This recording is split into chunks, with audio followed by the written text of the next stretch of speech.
40일 동안 우리의 영혼을 하나님 앞에서 가난하게 또 비울 뿐만 아니라 현재 우리의 상태가 어떤지 영혼을 점검하는 기간입니다. 그래서 이 기간 동안에는 우리가 창세기를 보고 있던 것을 잠깐 중단하고 복음서의 내용을 함께 살펴보는 것도 좋겠다 싶어서 몇 주 동안 그렇게 설교를 하도록 하겠습니다. 오늘 설교는 예전에 주기도문을 할 때 아빠 하나님이라는 제목에서 조금 다루었던 내용이기는 합니다. 조금 중첩되는 부분이 있기 때문에 아마 쉽게 받아들이고 이해하실 수 있을 거라 생각합니다. 휴일이 되면 가족들이 공원이나 야외로 나가는 경우가 많죠. 이보다 더 즐거운 경험이 있겠습니까? 제가 어릴 때를 회상해 보면 동물원에 가는 게 제일 좋았던 것 같습니다. 한번 갔다 오면 동네 애들 다 모아놓고 한 달 동안은 그 이야기를 이제 우려먹을 수가 있죠. 새 옷을 차려입고 김밥 들고 나서면 세상을 다 얻은 것 같았는데 한 손에는 풍선, 한 손에는 솜사탕, 이게 이제 기억 속에 남아 있는 건데요. 아마 거기 모인 가족들이 다 그렇게 즐거운 가족들이 아니었나 생각을 합니다. 하지만 이 모든 기쁨이 일순간에 사라지는 경우가 생기는데 언제죠? 애 잃어버리면 그렇게 됩니다. 거기 가가지고 애 잃어버리면 모든 게 그냥 다 의미가 없어져 버리죠. 아이를 잃어버린 아버지, 아빠를 잃어버린 아이, 그들에게 휴일의 한가함이나 나들이의 기쁨이나 동물원의 흥미 같은 것은 아무런 의미가 없죠. 코끼리 아저씨 코가 어떻든지, 기린이 목이 어떻든지, 원숭이가 얼마나 재밌게 놀든지 이런 것들은 전혀 중요하지 않습니다. 아빠는 그저 아들만 찾습니다. 쉬지 않고 목이 메이도록 그 아들을 부르며 찾을 것입니다. 자, 그런데 여기서 문제가 나갑니다. 아빠가 아들을 언제까지 찾을까요? 1번 1시간, 2번 2시간, 3번 해지고 동물원 문 닫을 때까지. 답이 있습니까? 답을 아십니까? 주관식으로 언제까지요? 찾을 때까지. 다 아시네. 주관식으로 낼 걸 그랬습니다. 모든 아버지가 다 그럴 겁니다. 만약 그렇지 않으면 그는 아버지가 아니고 아저씨죠. 본문에 아들을 잃어버린 아버지가 나옵니다. 잃어버린 게 아니라 떠나버린 아들을 기다리는 아버지죠. 어느 집에 작은 아들이 집을 나가겠다고 선언을 합니다. 아버지가 내쫓은 것이 아니죠. 아들이 아버지를 버렸고 스스로 독립을 선포합니다. 더 이상 아버지의 영역에 머물러 있지 않겠다고 선언을 하는 거죠. 그 아들에게 아버지는 보호자요 공급자가 아니라 자신의 청춘을 속박하고 있는 감옥과도 같았다 그러는 겁니다. 그래서 아버지에게 요구하죠. 어차피 나중에 나한테 돌아올 상속분, 재산을 나한테 넘기시오. 그거 가지고 내가 알아서 하겠다. 이렇게 요청을 하는 거죠. 참 어이가 없습니다. 지가 벌었습니까? 그죠? 그런데 너무 당당하게 내 거라고 이렇게 주장하는 거죠. 마치 빚을 준 것처럼 달라고 하는데 다 아실 겁니다. 여기 아버지 어머니들은 다 아실 겁니다. 자식이라는 게 얼마나 큰 벼슬인지 모릅니다. 꼼짝을 못하지요. 당시의 유대 관습에 의하면 두 아들이 있는 경우 둘째의 몫은 3분의 1입니다. 그러나 이건 아버지가 살아계신 동안에 상속되면 안 됩니다. 아버지가 돌아가셨거나 아니면 더 이상 가장으로서 아무런 현실적인 이 리더십을 발휘할 수 없는 경우에 이게 넘어가는 예가 생길 수가 있는데, 이처럼 아버지가 아직 건강하신데 달라고 하는 것은 엄청나게 무례한 일입니다. 아들이 아버지에게 지금 이러고 있는 거죠. 아버지, 도저히 못 기다리겠습니다. 혈색을 보니까 도저히 그때가 오지 않을 것 같네요. 이렇게 얘기하는 거예요. 아프시기라도 해야 되는데 너무 건강하신 것 같습니다. 그러니 주십시오. 내 마음에 아버지는 그렇게 되신 걸로 치겠습니다. 이게 이런 암시들이 들어있는 거죠. 여러분, 이 둘째 아들은 페류나입니다. 말로 다 할 수 없는 페류나입니다. 그 시대의 문화 속에서 보면 이거는 청중들이 당장에 돌로 쳐서 저놈 죽여야 된다라고 말할 만큼 엄청난 페류나가 이 둘째 아들의 모습입니다. 예수님은 그런 설정으로 이 이야기를 진행해 나가고 계시는 거죠. 작은 아들은 그렇게 아버지를 떠났습니다. 그리고 잠시 좋았다고 그럽니다. 허랑방탕하면서 세상의 재미에 흠뻑 젖었던 거죠. 그런데 그 결과는 무엇입니까?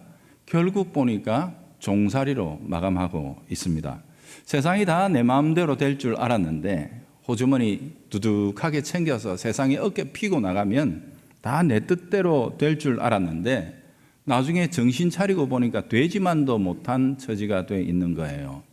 돼지치기 하고 있는, 유대인이 돼지치기 하는 거 이거 있을 수가 없는 일이죠. 먹고 살려니까 그래 하고 있는데 돼지는 먹는데 돼지 먹는 거 조금 먹었다고 주인한테 얻어맞는 거예요. 돼지 먹을 걸 네가 왜 먹냐? 돼지만도 못한 처지가 된 거죠. 그게 지금 16절이 이야기하는 둘째 아들의 처지입니다. 아버지의 품을 떠난 아들의 현실. 예수님은 여기에 하나님의 품을 떠난 죄인들의 실상을 그대로 덧입혀서 우리에게 들려주고 계시는 겁니다. 돈이 있을 때는 몰랐습니다. 뭐 괜찮은 줄 알았어요. 자유가 있고 건강이 있을 때, 우리 여기 젊은 친구들 젊음이 있을 때는 다 괜찮은, 뭐라도 할 수 있을 것 같으니까, 그죠? 그럴 때는 괜찮은 줄 알았습니다. 돈과 자유와 건강, 틀림없이 큰 복이기는 하지만 여러분 동시에 그게 유혹이라는 사실을 결코 잊어버리면 안 됩니다. 그것 때문에 그것에 취해서 인생이 궁극적으로 맞이하게 될 현실을 직시하지 못하고 그 한계를 깨닫지 못하면 그것이야말로 우리의 소중한 세월과 영혼을 낭비하게 만드는 유혹이라는 사실을 기억하셔야 합니다. 아직까지는 세상이 재밌습니까? 좀 젊습니까? 아직은 호주머니가 비질 않았습니까? 괜찮은 것 같습니까? 잠깐 뒤입니다. 결국 이 아들은 처절한 낭패와 자책과 고통을 겪고 나서야 집으로 돌아가야 되겠다. 이제 마음을 고쳐 먹지요. 자, 이제 이 지점에서 딱 끊고 그동안 둘째 아들이 이렇게 살아가는 동안 아버지는 어떻게 지냈을까? 이것은 성경에는 나오지 않지만 우리가 얼마든지 추정할 수 있는 내용이죠. 큰 아픔과 안타까움으로 가득했습니다. 우리는 아들이 세상에 취해 비틀거리며 좋아서 히히닥거리며 방탕하게 지내던 바로 그 시간의 뒷면에, 그 이야기의 뒤에 날마다 마음 아파하며 기다리고 눈물로 하나님께 호소하는 아버지의 아픔을 읽을 수 있어야 합니다. 누군가를 막연히 기다려 보셨습니까? 언제 올지도 모르는 소중한 사람의 복귀를 기대하며 간절한 마음으로 기다려 보셨습니까? 애가 타다 못해 가슴이 숫덩이처럼 새까맣게 되어버린 기다림, 그게 아버지의 일기장이었습니다. 아버지는 날마다 집으로 돌아오는 길을 멀리 내다보고 있었습니다. 이게 아버지의 일과였습니다. 그러다가 혹 아들과 비슷한 키의 사람, 걸음걸이가 비슷한 사람만 봐도 한 걸음에 달려가 확인해야만 마음이 편했지요. 그렇게 때로는 미친 사람 취급을 당하면서 허탈하게 집으로 돌아오던 그 마음은 어땠을까? 이게 바로 아버지의 시간이었습니다. 자, 그리하여 이 두 개의 시간, 아들이 보냈던 시간, 그래서 그 끝자락에 뉘우치며 집으로 돌아오는 아들, 그리고 변치 않고 기다리던 아버지의 이 시간이 어긋나다가 결국에는 한 지점에서 딱 만나는 그 순간이 오늘 우리가 읽었던 본문의 장면입니다. 그날도 아버지는 그 자리에서 손을 올리고 눈을 치켜 뜬 채 보초를 서고 있습니다. 웬 거지 하나가 서성거리는 것을 본 아버지가 눈이 커지면서 심장이 뛰기 시작합니다. 그리고는 정신없이 달려가지요. 아버지의 사랑, 역동적인 사랑. 아직도 거리가 먼데 아버지가 저를 보고 측은히 여겨 달려가 목을 안고 입을 맞추니, 여러분 이 동사 모두가 아버지의 것입니다. 아들과 아버지의 만남은 아버지가 모든 행동을 취합니다. 모든 동사가 다 아버지의 것입니다. 멀리서도 먼저 알아보고 측은한 마음에 이끌려 달려가 끌어안고 입을 맞추는 아버지의 모습. 이것이 예수님께서 그리시는 탕자, 곧 죄인들을 향한 하나님 아버지의 사랑입니다. 물론 우리는 이 지점에서 아들 역시 그냥 돌아온 것은 아니라는 사실을 전제하면서 읽고 있습니다. 그 역시 마음속에 아주 가치 있고 소중한 깨달음을 품고 그 자리에 온 것인데요. 그게 뭐냐 하면 아들됨이라는 것이 벼슬이 아니었다는 것, 은혜였다는 사실을 깨달았던 거예요. 우리가 은혜라는 찬송 불렀는데 당연하다 생각했던 그것이 은혜였다는 사실, 이 깨달음을 안고 아들이 돌아온 거지요. 갑자기 그 신분이 너무도 고귀하게 여겨져서 급기야는 내 같은 놈에게는 어울리지 않는다는 생각까지 머무르게 된 것입니다. 내가 아버지의 아들됨이라는 게 큰 벼슬이나 한 줄 알고 아버지의 마음을 아프게 해드렸습니다. 저 같은 게 무슨 아들입니까? 아들 자격이 없습니다. 그러니 이제 종으로 저를 여겨주십시오. 이 마음으로 돌아온 거지요. 우리가 앞서 재물이나 건강이나 자유나 젊음, 이것이 복인 동시에 우리에게 유혹이 될 수 있다라고 말씀드렸던 것처럼 동시에 역으로 인생의 고통 역시 괴로움이기는 하지만 이게 은혜일 수도 있다는 것을 잊어버리면 안 됩니다. 고난은 인생의 진실을 보게 합니다. 나의 한계가 어디인지를 깨닫게 하는 것이요. 바로 둘째 아들이 그랬습니다. 17절에서부터 19절까지를 깊이 묵상해 보면 아들이 돌아온 것은 단지 배고픔이라는 그 물리적인 고통 때문만은 아니었다는 것을 우리는 알게 됩니다. 아버지 때문입니다. 아버지를 새롭게 알게 된 아들의 깨달음, 그게 결국에는 돌아오게 한 겁니다.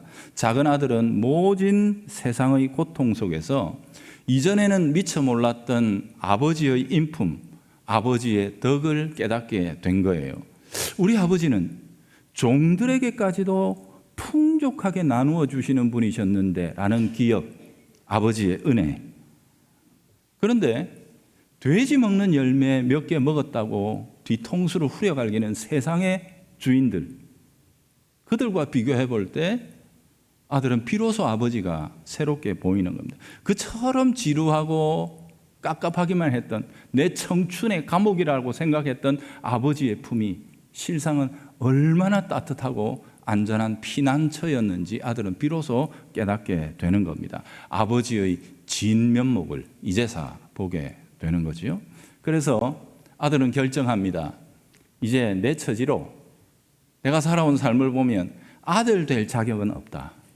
그렇지만 나도 그분의 품에 안겨 그분을 섬기고 그분에게 봉사하고 싶다. 섬기러 돌아가는 겁니다.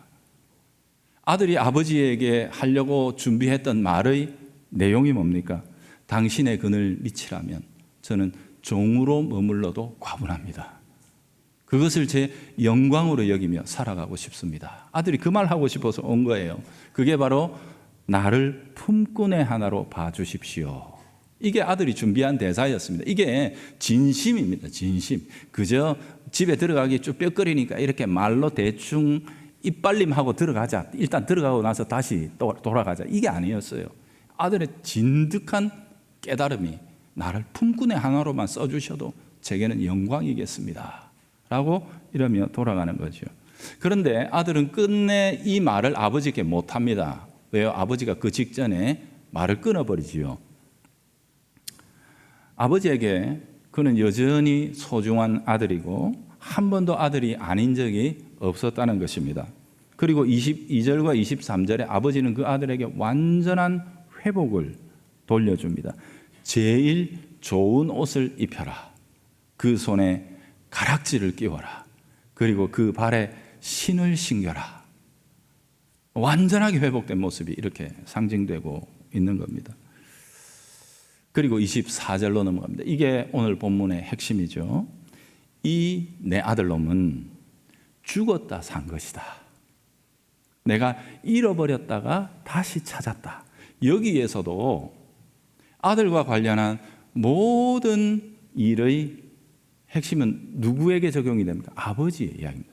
이건 아들의 이야기, 우리 아들놈 이야기가 아니고 내 이야기다.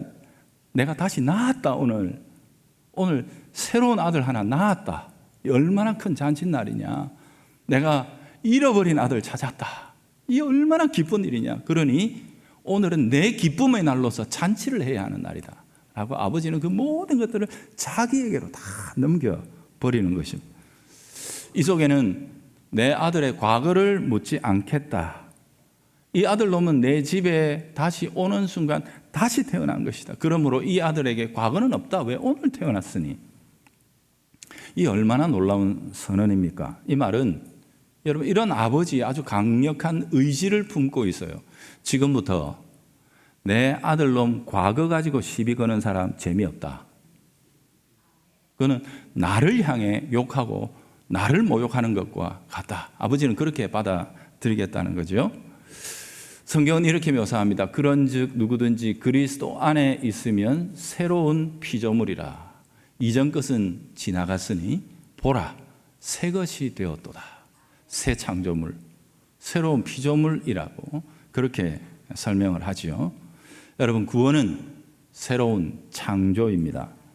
완전한 새로움, 과거와의 완벽한 단절을 의미합니다. 하나님은 회개한 우리들의 과거를 결코 묻지 않으십니다. 깊은 바다 속에 끊어지지 않는 쇠줄로 묶어서 무거운 돌을 달아 던져버리십니다. 그리고 그 앞에서 혹시라도 누가 얼쩡될까 봐 아주 무시무시한 팻말을 달아놨다 그랬죠. 근처에서 낚시하면 죽음. 이렇게 여기서 다시 건져 올리지 마라. 죄는 끝났다는 것입니다. 이게 아버지의 마음입니다. 여러분 성도들과 한번 이야기를 쭉 나누다 보면 희한하게 회개했다 그러는데 지나간 죄를 계속해서 품고 있는 사람들이 참 많아요. 믿지 않을 때의 일들을 또 회상하면서 막 그걸 이야기하면 양심적인 줄 아니요. 그 아버지를 모독하는 겁니다. 아버지는 다시는 그 이야기를 끌어올리지 말라고 낚시금지 팻말을 붙였는데 자기 양심이 계속해서 건져 올려가지고 나 같은 놈이 아버지가 얼마나 마음이 상하시겠어요. 여러분 이게 성경이 우리에게 가르치는 것입니다. 자유하십시오. 아버지의 품에 안겨 자유해야 합니다. 그것이 바로 아버지의 집에 들어온 자들의 복입니다. 믿는 순간 우리는 다시 태어났고 오늘 태어난 자에게 과거란 존재하지 않습니다. 여러분 기독교의 역사를 보시면은요, 복음의 초기, 곧 예수님 부활 승천하시고 복음이 확 펼쳐지던 그 초기 시대, 성경으로 보면 우리가 금요일마다 읽고 있는 사도행전의 시대, 그 시대에 기독교 역사에서 귀하게 쓰임받은 두 명의 큰 거목이 있죠. 누굴까요? 사도행전에 베드로와 사도 바울, 이 두 사람이라고 볼 수 있습니다. 사도행전에 나오는 내용을 크게 이 두 사람을 통해서 양분해서 구분을 하는데요. 여러분 근데 잘 아시죠? 바울은 어떤 인물이었죠? 네, 스데반이라는 아주 훌륭한 사람을 계획적으로 죽이려고 작정하고 법의 힘을 빌어 모살했던 우두머리였습니다. 옷을 보관하면서 그 행동대장들을 조정해서 결국에는 스데반을 돌로 쳐서 죽이는 일에 앞장섰던 간접살인자. 어쩌면 더 악질적이죠. 모살자 아닙니까? 계획을 짰던 사람. 그게 사도 바울입니다. 베드로는 어떤 인물입니까? 예수님 오늘 십자가에 달려 돌아가시는 날 예수님을 부인하고 예수님을 저주까지 했던 배신자였습니다. 그게 바로 베드로입니다. 그런데 그들이 진정으로 하나님 앞에 뉘우치고 돌아와 섰을 때 주께서는 그들의 과거를 도말하시고 그들을 받아주실 뿐 아니라 복음 안에서 가장 위대한 일꾼들로 사용해 주셨던 것을 우리는 보게 되는 거죠. 그리하여 누가복음 15장이 결국 우리들에게 완성하고 싶은 그림이 뭐냐? 과거를 결코 묻지 않는 아버지와 과거를 결코 잊지 않는 아들의 만남. 이게 15장이 궁극적으로 그리고자 하는 아름다움입니다. 과거를 묻지 않는 사랑, 그것은 아버지의 것입니다. 그러나 과거를 결코 잊지 않는 중심, 그것은 아들의 것입니다. 바로 우리의 것이죠. 그래야 어떤 상황이 다가와도 지금 이 순간의 모든 것이 하나님의 은혜라는 것을 고백하게 됩니다.